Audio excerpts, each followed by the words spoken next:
Afarta hawlgal ee ugu qaalisanaa uguna cusbooneed ee la bilaabay wakhti hore.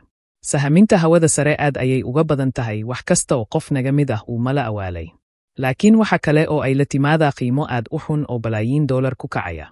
Laga soo bilaabo sahaminta qotoda dheer ee dhulka wareega ilaa shaybaarada orbital ee waaweyn, ummaduhu waxay geliyeen hal eber iyo dhammaan agabkooda si ay u gaaraan xiddigaha iyo wixii ka dambeeya. Halkan waxaa ah 4 hawlgal oo qaali ah oo weligood la bilaabay. NASA Gof, sayniska B. Barnaamijka Apollo Spy, 2 bilyan.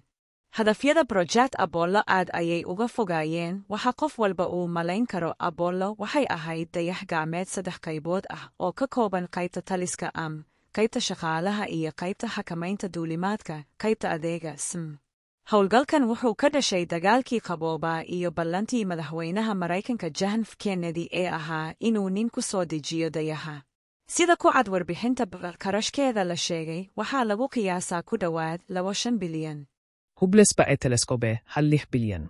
Tan waxaa loo arkaa mid ka mid ah mashaariicda ugu caansan ee u dhexeeya NASA iyo wakaaladda hawada Yurub ESA. Waxaa loogu talagalay in lagu eego koonka laga soo bilaabo wareegga hoose ee Earth.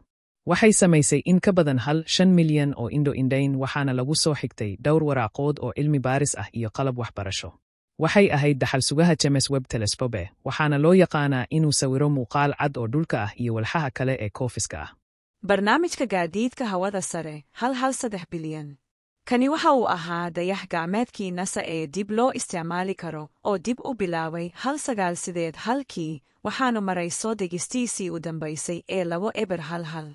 Barnaamijkani waxa uu dhammaystiray in ka badan 135 hawlgal, waxaana loo adeegsaday in irbixiyeenada dib looga soo celiyo wareega dhulka. Hubble Space Telescope, 1 bilyan. Tan waxaa loo arkaa mid ka mid ah mashaariicda ugu caansan ee u dhexeeya NASA iyo wakaaladda hawada Yurub ESA. Waxaa loogu talagalay in lagu eego koonka laga soo bilaabo wareegga hoose ee Earth. Waxay samaysay in ka badan 5 milyan oo indho-indhayn, waxaana lagu soo xigtay dhowr waraaqood oo cilmi baaris ah iyo qalab waxbarasho.